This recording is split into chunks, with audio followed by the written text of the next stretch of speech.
Jay to discuss with the long-term strategy. Thanks a lot, Mal. Having seen our recommendations from our team on what a short-term communication strategy has to be with each of our stakeholders, now we'll take a look at what our long-term communication has to be. What kind of message do we want to give out to our key stakeholders? We'll take a slightly different approach here. We'll not focus on specific stakeholders and what's our customized message to each of the stakeholders, but we'll talk more about the importance of the long-term communication.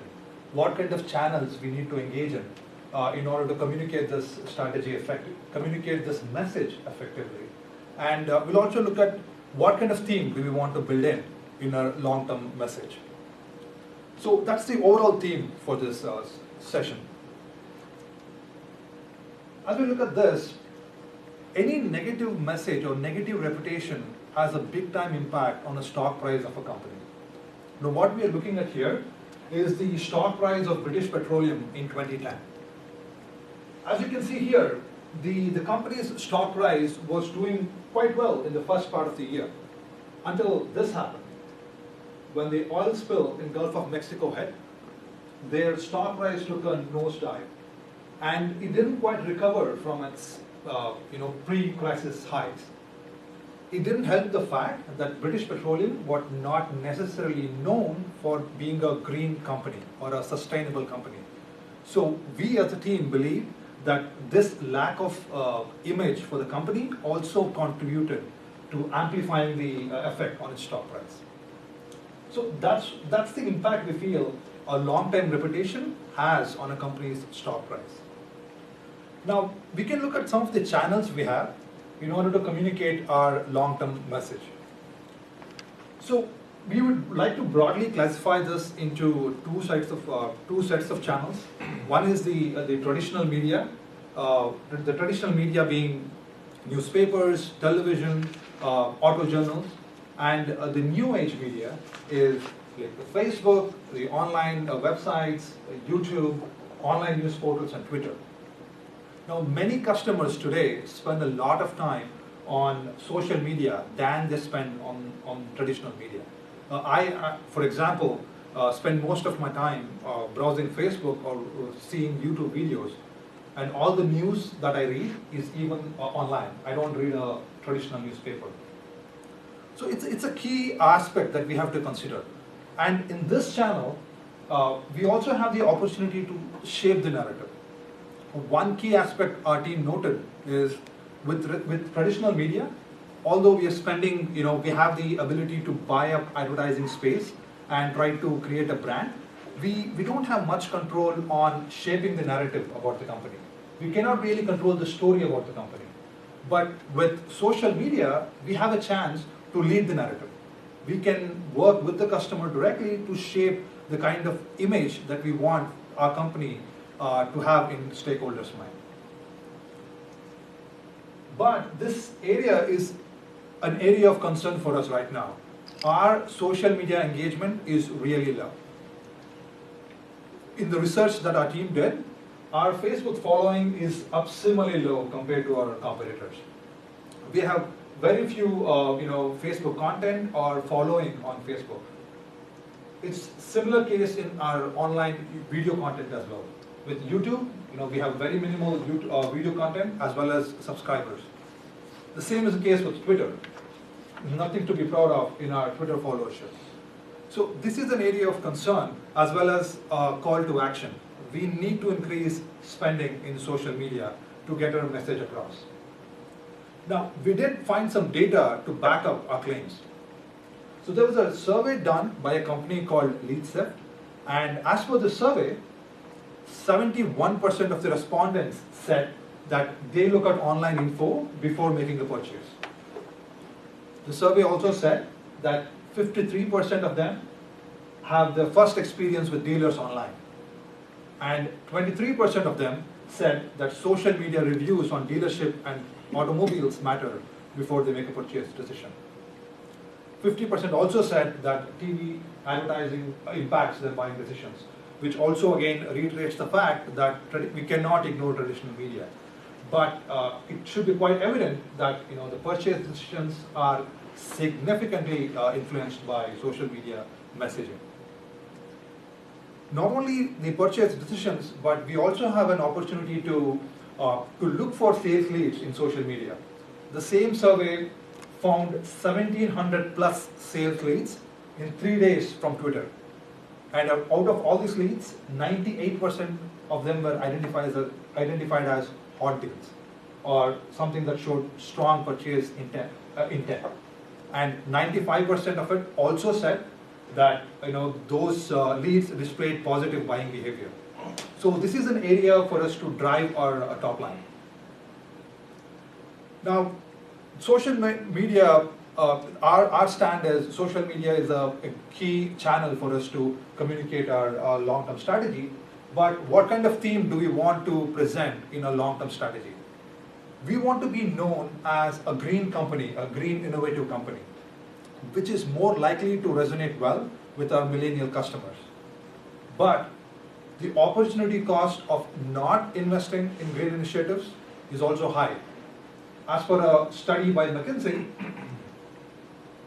70% of potential impact on EBITDA could be done because of any negative implications of not investing in green technologies. So there are various examples for how this regulatory impact could impact our EBITDA. Like there could be regulatory fines or damage to our reputation.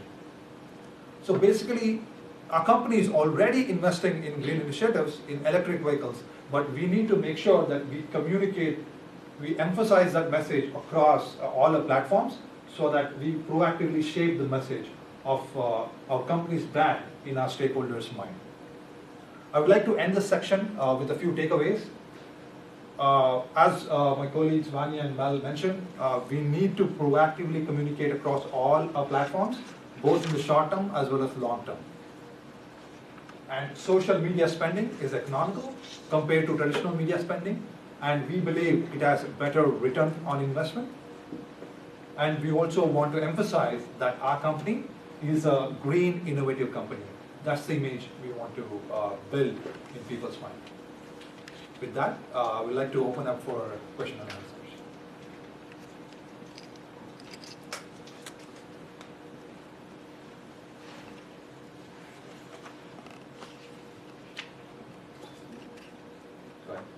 As you guys know, in recent years we've had issues when we put senior executives in front of media outlets, whether it's Fox News or other outlets. You guys also showed BP, and they had a lot of issues when they put senior executives in front. Your recommendation was to put those leaders out in front to communicate our message. What do you suggest to do to protect them from making gaffies and other issues when they're talking? Sure, so that's a very good question. Our intent is, we as a team, we come up with a message, and we want to utilize our senior management folks to convey that message. So probably we didn't highlight that in our presentation, but before we let any of our senior executive teams speak in front of the media, we definitely would like to prep them on the kind of message they want to give out. And just to add on to what Vijay is saying, so basically this is the purpose of the response team, right? So there will be a response team whose primary goal will be crafting this message and making sure that we send or disseminate this message across all platforms in the same consistent fashion. What's your timeline for your short-term and long-term strategies? I'll say the timeline for the short-term strategy, especially with the situation that we face right now, is we're looking at between 6 months to a year. We definitely want to have all our communications geared towards that time period. The long-term strategy is definitely looking far beyond, looking up to 10 years and beyond. I'm being told that our dealers are concerned about the way it's being perceived. Is there like a particular plan that you have for them? Certainly, I think that goes back to excuse me, our long-term strategy of knowing as the next generation company. So far, whenever someone talks about General Motors, or the image of the company has been about a legacy American company, a lot of oil and diesel engine-based cars, but no one really associates us with a green, innovative company. So one aspect that we want to address with a long-term strategy is to be identified as a next-generation company, and we hope our dealers will see the positive implications of our long-term strategy. Yes, Thomas. And just to add on to that, in the short term, right? In our presentation, we really focused our attention on the 4 major groups of key stakeholders, but we certainly analyzed all the other subsegments that are impacted in this case, so we do have a plan for those as well. So we're planning to disseminate the same message along with the regulators. They'll be informed that we're really working towards improving our quality standards and implementing corrective measures in order to address those issues. So yeah, it's an area that's taken into account. How do we avoid looking disingenuous, especially in light of the ignition switch problem, where now we're going to be saying that we care so much about people and customers and the planet, and yet the stories that are out are about how we made a financial decision on why we didn't fix the ignition switch problem. How do we message that correctly so that we don't look like we're just pushing that under the cover and reinventing ourselves? I can take on that. In this case, we'll definitely, part of our communication strategy is to let all our stakeholders know that we're a legacy company. We've been around for the last 100 years, and we've been around for the last 100 years because we've definitely been doing things right. We've been doing something right to be around for that long, and this is definitely an issue that came to light, and we're definitely looking to resolve it. We're not, so we're going to be having real people.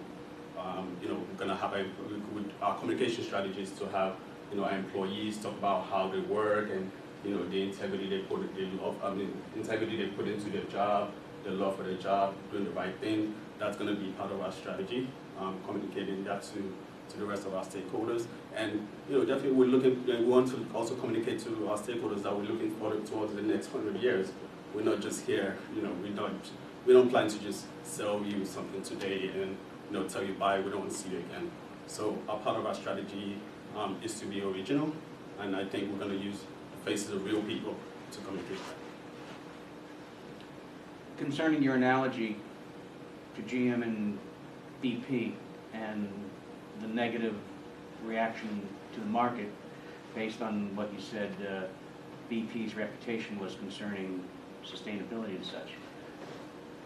British Petroleum from 1999 to maybe 2006 tried to advertise itself as beyond petroleum, that it was a company very interested in sustainability and environment, but what they were actually doing wasn't consistent with what they were saying. And that doesn't really pair with us in terms of our messaging and what transpired as a result of the ignition scandal. I think that's a valid point. A key difference to note here would be that we as a company have already started investing a lot in the green initiatives. We're focusing on electric vehicles, and the latest technology to improve electric motors. Our message is to highlight, emphasize the fact that we've already started to invest in green tech. Just to add to what Vijay had mentioned, definitely in most situations when something goes wrong, there are people who are out there looking to find the hypocrisy in every statement or in every act. Definitely we'll look to reinforce the many good things that we've done. That's going to be part of our strategy. Talking about the green initiatives, definitely we'll have that on full. We should have that on full. Many things, how we've impacted people's life and how we want to show to all our stakeholders and our customers especially that we're a company that cares. It's not just something that we put on a bumper sticker. It's something that we live, we live every day. So that's, I think that's a way we could differentiate ourselves from, maybe a different company that might have had that situation. Okay, just about done. One last question offline. Vijay, I was very impressed by the data you provided concerning social media and how Facebook is used. You said you spend most of your time on Facebook. Do you do that during working hours? Tweeting, sharing fun facts about General Motors. Okay, thank you very much. We're done.